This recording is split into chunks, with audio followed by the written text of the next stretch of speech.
Hello అందరికీ నమస్కారం. నేను మీ వాణి. ఇవాళ మనం ఈ వీడియోలో నాకేమవుతోంది పార్ట్ 22 వినబోతున్నాం. ఫ్రెండ్స్, మీరు కానీ మన ఛానల్ని ఫస్ట్ టైం చూస్తున్నట్లయితే ప్లీజ్ సబ్స్క్రైబ్ చేసుకోండి. అలాగే ఈ వీడియోని తప్పకుండా లైక్ చేసి స్టోరీ ఎలా ఉందో కమెంట్ చేయండి. మరి ఎందుకు ఆలస్యం, స్టోరీ వినిద్దామా? మరో అరగంటకి ప్రియ నిద్ర లేచి హాల్లోకి వచ్చింది. నువ్వు బ్రష్ చేసుకుని రిఫ్రెష్ అయ్యిరా ప్రియా, ఈలోగా నేను వాచ్మెన్ ని పంపి అందరికీ కాఫీలు తెప్పిస్తాను అన్నాడు డాక్టర్ శ్రీనివాస్. తర్వాత వాచ్మెన్ ని పిలిచి ఫ్లాస్క్ నిండా కాఫీ తెమ్మని డబ్బులు ఇచ్చి పంపాడు. అంతలో ఏదో సందేశం వచ్చి వెళ్తున్న అతన్ని పిలిచి, నిన్న మీ అయ్యగారు నీకు ఫోన్ చేసి మేము వచ్చిన విషయం అడిగారా? ఏమని అడిగారు అని ప్రశ్నించాడు. వాచ్మెన్ మాట్లాడుతూ, ఢిల్లీ నుంచి వచ్చిన వాళ్ళని అయ్యగారి కారు డ్రైవర్ ఇక్కడ దింపి వెళ్ళాడు. అయ్యగారు నాకు ఫోన్ చేసి మిమ్మల్ని, మీతో పాటు వచ్చిన వాళ్ళని ఆపవద్దని చెప్పాడు. ఇంకెవరు వచ్చినా గెస్ట్ హౌస్ లోకి రానివ్వద్దని చెప్పాడు. నిన్న నేనే ఒకసారి అయ్యగారికి ఫోన్ చేశాను, తీయలేదు. తరువాత ఆయన పిఎస్ఎల్ నుండి ఫోన్ చేసి ఏదైనా అవసరం ఉంటే ఈ నంబర్కి చేయమన్నాడు. ఆ పిఏ నాకు మామ వరుస అవుతాడు. నాకు ఇక్కడ పని ఇప్పించింది కూడా ఆయనే. ఆయన 2 రోజుల నుండి ఇంటికి రాలేదని మా అత్త నాకు ఫోన్ చేసి చెప్పింది. చెప్పడం ఆపి ఒకసారి అటు ఇటు చూసి, ఈ దుర్మార్గుడు మా మామను ఏమైనా చేస్తాడేమోనని భయంగా ఉంది అన్నాడు. ఏమీ కాదులే, ధైర్యంగా ఉండు. ముందు కాఫీ తీసుకుని రా, నీతో కొంచెం మాట్లాడాలి అన్నాడు శ్రీనివాస్. అలాగేనయ్యా అంటూ నమస్కారం పెట్టి వెళ్ళిపోయాడు అతను. ఆ వాచ్మెన్ పేరు రంగయ్య. గతంలో అతని భార్యకు అనారోగ్యంగా ఉన్నప్పుడు శ్రీనివాస్ భార్య డాక్టర్ శ్రీదేవి ఆమెకు ట్రీట్ చేసింది. ఆ పరిచయంతోనే శ్రీనివాస్తో తన అనుమానం చెప్పాడు రంగయ్య. అతను కాఫీ తేవడానికి వెళ్ళగానే లోపలికి వచ్చిన శ్రీనివాస్ అందరితో అతను చెప్పిన విషయం చెప్పాడు. ప్రియ కళ నిజం కాబోయే సూచనలు కనిపిస్తున్నాయి. నా అంచనా ప్రకారం ఆమె కలలో కనకారావును చంపింది అతని పిఏ ఏకాంబరం, చెప్పాడు ఉదయ్. అప్పుడే అక్కడికి రిఫ్రెష్ అయి వచ్చిన ప్రియకు తన ల్యాప్టాప్లో కనకారావు, ఏకాంబరం ఉన్న వీడియో చూపించాడు శ్రీనివాస్. చూస్తున్న ప్రియ కళ్ళు పెద్దవయ్యాయి. హత్య గావింపబడింది కనకారావు అని, హత్య చేసింది అతని పిఏ ఏకాంబరం అని తేల్చి చెప్పింది ప్రియ. ఇది ఎలా సాధ్యం? తన పిఏని కనకారావు బంధించి ఉన్నాడు కదా అంది డాక్టర్ శ్రీదేవి. వాచ్మెన్ రంగయ్యకు కనకారావు తన పిఏ ఏకాంబరాన్ని తన ఇంటి కాంపౌండ్లో ఉన్న ఒక సర్వెంట్ క్వార్టర్లో బంధించి ఉన్న విషయం చెబుదాము. కల నిజం కావాలంటే అతను ఏకాంబరాన్ని విడిపిస్తాడు అన్నాడు డాక్టర్ శ్రీనివాస్. ఉదయ్ మాట్లాడుతూ, ఐడియా బాగానే ఉంది, కానీ ఏకాంబరాన్ని విడిపించడం పరోక్షంగా కనకారావు హత్యకు సహకరించినట్లే కదా. విషయం తెలిస్తే మా బాబాయ్ ఏసీపీ ప్రతాప్ గారు కానీ డిటెక్టివ్ పురందర్ గాని మనల్ని తప్పుపడతారేమో అన్నాడు. ప్రవళిక మాట్లాడుతూ, ప్రియా కళ నిజమవుతుందని నిరూపించే ఏ ఆధారాలు మన దగ్గర లేవు. ప్రస్తుతానికి అది కేవలం ఊహ మాత్రమే. ఏకాంబరాన్ని కనకారావు బంధించి ఉన్నాడనేది వాస్తవం. ఆ మాట అతనే డాక్టర్ శ్రీనివాస్ గారితో చెప్పాడు. అతనికి ఖచ్చితంగా ప్రాణహాని ఉంటుంది కాబట్టి మన ఊహ ప్రకారం కనకారావు హత్య చేయబడతాడు అనుకోవడం కంటే ఏకాంబరం బంధించబడ్డ సంగతి రంగయ్యకు చెప్పడం మంచి పని. తరువాత జరగబోయే పరిణామాలకు మన బాధ్యత లేదు. పైగా కనకారావు లాంటి దుర్మార్గుడి గురించి మనం ఆలోచించాల్సిన అవసరం లేదు. తనకు ఏ హాని చేయకపోయినా ప్రియను చంపాలని చూస్తున్నాడు అతను అని చెప్పింది. మీరు చెప్పింది కరెక్టే అన్నాడు ఉదయ్. అక్కడ ఉన్న వారందరూ ప్రవళిక మాటలకు ఆమోదం తెలిపారు. ఇంతలో రంగయ్య ఫ్లాస్క్లో టీ తీసుకుని వచ్చి అందరికీ కప్పుల్లో పోసి అందించాడు. డాక్టర్ శ్రీదేవికి నమస్కరించి, అమ్మా, ఆ రోజు మీరు నా భార్యకు వైద్యం చేసి ఆమె ప్రాణాలు కాపాడారు అని కృతజ్ఞతలు తెలుపుతున్నాడు.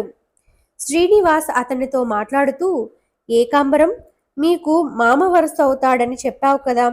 అతన్ని కనకారావు తన ఇంటి దగ్గరే ఎక్కడో బంధించినట్లు మాకు తెలిసింది.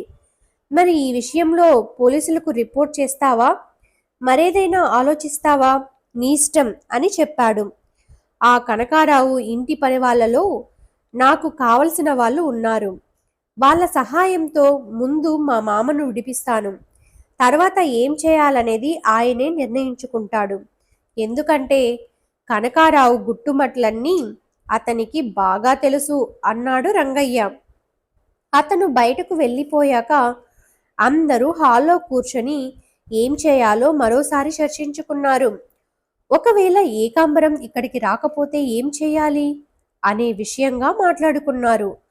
ప్రవళికం డాక్టర్ శ్రీనివాస్తో మాట్లాడుతూ, మీరు కనకారావుతో నేను ఉన్న గదిని చూపించండి. నేను ముఖానికి మాస్క్ వేసుకుని పడుకొని ఉంటాను. కనకారావు నా మీద అటాక్ చేయబోయే సమయానికి అతన్ని ఎదిరిస్తాను. ఉదయ్ ఆ గదిలోనే ఉండి నాకు సహాయం చేస్తాడు అని చెప్పింది. ఆ రోజు మధ్యాహ్నం కనకారావు త్రిపాఠికి ఫోన్ చేశాడు. మీ ఇద్దరికి ఫ్లైట్ టికెట్స్ బుక్ చేశాను. మా డ్రైవర్ని అక్కడికి పంపిస్తున్నాను. అతను మిమ్మల్ని ఎయిర్పోర్ట్లో డ్రాప్ చేస్తాడు. మీ పేమెంట్ కూడా అతని దగ్గరే పంపిస్తాను అని చెప్పాడు. త్రిపాఠి మాట్లాడుతూ, భూషణ్ గారి హిప్నాటిజంలో ఆ అమ్మాయి ఎక్కడా మీ గురించి చెప్పలేదు. ఆమెకు మీ విషయాలు ఏవీ తెలియవు అని చెప్పాడు. కనకారావు మాట్లాడుతూ, ఆ అమ్మాయి సంగతి నేను ఆలోచిస్తాను. ఇక మీరు ఈ కేసు విషయం వదిలేయండి అని చెప్పాడు. అలాగే, all the best mister Kanakarao. మళ్ళీ మనం కలుసుకోవడం జరగదేమో అన్నాడు త్రిపాఠి ఫోన్ కట్ చేస్తూ. మళ్ళీ అతన్ని కలవరాం. ప్రియ కళ మీద మంచి నమ్మకమే ఉంది మీకు అన్నాడు భూషణ్. త్రిపాఠి మాట్లాడుతూ, ముందుగా మనం అనుకున్నది కనకారావు ప్రియ స్థానంలో ఉన్న ప్రవళిక మీద హత్యా ప్రయత్నం చేస్తూ ఉండగా రెడ్ హ్యాండెడ్గా పట్టుకోవాలని, సీసీ కెమెరా రికార్డింగ్ ద్వారా అతన్ని అరెస్ట్ చేయించాలని అనుకున్నాం. కానీ కనకారావు లాంటి వాడికి ఇది పెద్ద సమస్య కాదు. ఏదో ఒక రకంగా బయటకు వస్తాడు. ప్రియను చంపడానికి మళ్ళీ ప్రయత్నిస్తాడు. ఈ సమస్యకు మంచి పరిష్కారం కనకారావు చనిపోవడమే. అదే ప్రియకు కలగా వచ్చింది. ఇక ఏకాంబరం వాచ్మెన్ రంగయ్యకు బంధువు కావడం, ఆ విషయాన్ని అతను డాక్టర్ శ్రీనివాస్తో చెప్పడం, ఏకాంబరాన్ని విడిపించాలని రంగయ్య అనుకోవడం, ఇవన్నీ ఆ కల నిజం కావడంలో జరిగే పరిణామాలే అన్నాడు త్రిపాఠి. ఆ రోజు మధ్యాహ్నం అందరికీ రంగయ్య లంచ్ తీసుకువచ్చాడు. ఆ తరువాత కనకారావు డ్రైవర్ కారుతో వచ్చి త్రిపాఠి భూషణ్లను ఎయిర్పోర్ట్కి తీసుకువెళ్ళాడు. వెళ్లే ముందు ఇద్దరు ప్రియను దగ్గరకు తీసుకొని నీకేమీ కాదని, అంతా మంచే జరుగుతుందని దీవించారు. తరువాత త్రిపాఠి ప్రవళికతో మాట్లాడుతూ, ఇలా వెంటనే వెళ్ళిపోతున్నందువల్ల నాన్నగారిని కలవలేకపోతున్నాను. మరోసారి వచ్చినప్పుడు తప్పకుండా కలుస్తాను. ఈ విషయం ఆయనకు ఫోన్ చేసి చెప్పాను అన్నాడు. ఆ రోజు సాయంత్రం అయ్యేసరికి అందరిలో ఏదో తెలియని టెన్షన్ మొదలయ్యింది. కల నిజం కాకపోతే ప్రవళికకు లేదా ప్రియకు ఏదైనా ఆపద జరుగుతుందేమో, కల నిజమైతే కళ్ళ ముందే ఒక హత్యను చూడాల్సి వస్తుందేమో అని అందరూ ఆందోళన పడ్డారు. ఆ రోజు రాత్రి 8 గంటలకు కనకారావు డాక్టర్ శ్రీనివాస్కి ఫోన్ చేసి రాత్రి 11 గంటలకు తాను వస్తానని, ప్రియను చంపి ఆ శవాన్ని డ్రైవర్ సహాయంతో తీసుకుని వెళ్తానని, ఎవ్వరికీ కనబడకుండా మాయం చేస్తానని చెప్పాడు. ఫోన్ పెట్టేశాక ఆ విషయం అందరికీ చెప్పాడు శ్రీనివాస్. తరువాత బయటకు వెళ్ళి వాచ్మెన్ రంగయ్యను పలకరించాడు. రంగయ్య మాట్లాడుతూ, కనకారావు రాత్రికి ఇక్కడికి వస్తాడట కదా, ఆయన డ్రైవర్తో చెప్పడం విన్నవాళ్ళు నాకు చెప్పారు. ఆయన ఇంటి నుండి బయలుదేరగానే అక్కడ తోటమాలిగా పనిచేస్తున్న మా మనిషి మా ఏకాంబరం బామను విడిపిస్తాడు అని చెప్పాడు. లోపలికి వచ్చి ఇదే విషయాన్ని అందరికీ చెప్పాడు డాక్టర్ శ్రీనివాస్. ఇప్పుడు జరగబోయేది క్లియర్గా అర్థమవుతోంది. కనకారావు వెనకే బయలుదేరిన ఏకాంబరం ఇక్కడికే అతన్ని చంపబోతున్నాడు. అన్నాడు ఉదయ్. ఆ రోజు రాత్రి 11 గంటలు కావస్తోంది. కనకారావు ఆ గెస్ట్ హౌస్ దగ్గరికి వచ్చాడు. డ్రైవర్ని బయటే ఉండమని, తను పిలిచినప్పుడు లోపలికి రమ్మని చెప్పి లోపలికి వచ్చాడు కనకారావు. అతను వచ్చేసరికి ప్రియ స్థానంలో ప్రవళిక ఒక గదిలో పడుకొని ఉంది. ఆ గదిలోనే ఉదయ్ కనబడకుండా దాక్కుని ఉన్నాడు. ప్రియ మరొక గదిలో ఉంది. డాక్టర్ శ్రీనివాస్, అతని భార్య శ్రీదేవి హాల్లో ఉన్నారు. కనకారావు రాగానే ఇద్దరూ లేచి నిలబడి విష్ చేశారు. లోపలికి రాగానే ఆ అమ్మాయి ఎక్కడ ఉంది అని అడిగాడు కనకారావు. ప్రవళిక ఉన్న గదిని చూపించాడు శ్రీనివాస్. నేను వెళ్ళి పని పూర్తి చేసుకుని వస్తాను. ఒకవేళ ఆ అమ్మాయి తిరగబడి నన్ను ఎదిరిస్తే ఒక కేక వేస్తాను. నువ్వు వెళ్ళి డ్రైవర్ని పిలుచుకునిరా అని చెప్పి గదిలోకి వెళ్ళాడు కనకారావు. గదిలో డిమ్ లైట్ వెలుగుతూ ఉంది. భుజాల వరకు దుప్పటి కప్పుకొని ముఖానికి మాస్క్ వేసుకొని ప్రవళిక పడుకొని ఉంది. కత్తి చేతిలో పట్టుకొని ఆమె దగ్గరికి వెళ్ళాడు కనకారావు. ఒకసారి ఆమె వంక పరిశీలనగా చూశాడు. చిన్న పిట్టలాగా ఉంది. కత్తి వాడడం ఎందుకు? పీక పిసికేస్తే ఉరివేసి ఆత్మహత్య చేసుకున్నట్లు చిత్రీకరించవచ్చు అనుకొని కత్తిని జేబులో పెట్టుకున్నాడు. అతను మరి కాస్త దగ్గరకు వస్తే పొట్టలో కాలితో బలంగా తన్ని పైకి లేచి నిలబడాలని తయారుగా ఉంది ప్రవళిక. ఇంతలో తన వెనక ఏదో అలికిడైతే వెనక్కి తిరగబోయాడు కనకారావు. అప్పటికే అతని వెనక్కి చేరుకున్న ఏకాంబరం తన చేతిలోని ఐరన్ రాడ్తో కనకారావు తల మీద బలంగా మోదాడు. అమ్మా అంటూ గట్టిగా అరవబోయాడు కనకారావు. అతని నోటి నుండి శబ్దం రాకముందే అతని ప్రాణం పోయింది. ప్రవళిక మంచం మీద నుంచి కిందకి దిగి చాటుగా ఉన్న ఉదయ్ బయటికి వచ్చాడు. హాల్లో ఉన్న డాక్టర్ శ్రీనివాస్, శ్రీదేవిలు కూడా ఆ గదిలోకి వచ్చారు. శ్రీనివాస్ ఏకాంబరంతో మాట్లాడుతూ, ఎంత పని చేశావు? కనకారావును పోలీసులకు పట్టించి ఉంటే సరిపోయేది కదా అన్నాడు. కనకారావు చేసిన నేరాలన్నిట్లో నాకు కూడా భాగముంది. అతన్ని పట్టించినా నాకు జీవిత ఖైదు తప్పదు. అదేదో అతన్ని చంపి నా కసి తీర్చుకుంటే ఆ తరువాత నాకు ఏమైనా పర్వాలేదు అనిపించింది. ఇలాంటి దుర్మార్గుణ్ణి చంపినందువల్ల నా పాపం కొంతైనా తగ్గుతుందేమో. పోలీసులకు ఫోన్ చేయండి. చేతిలోని ఐరన్ రాడ్డు కింద పడేసి చెప్పాడు ఏకాంబరం. ఉదయ్ వెంటనే పోలీసులకు ఫోన్ చేసి ప్రవళిక తన తండ్రికి కాల్ చేసింది. పోలీసులు ఆ ఇంటిని చుట్టుముట్టారు. పారిపోబోతున్న కనకారావు డ్రైవర్ని పోలీసులు పట్టుకున్నారు. పోలీసులకు సరెండర్ అయిన ఏకాంబరం తాను కనకారావును హత్య చేసినట్లు ఒప్పుకోవడమే కాకుండా కనకారావు చేసిన వివిధ నేరాల చిట్టాను కోర్టుకు వివరించాడు.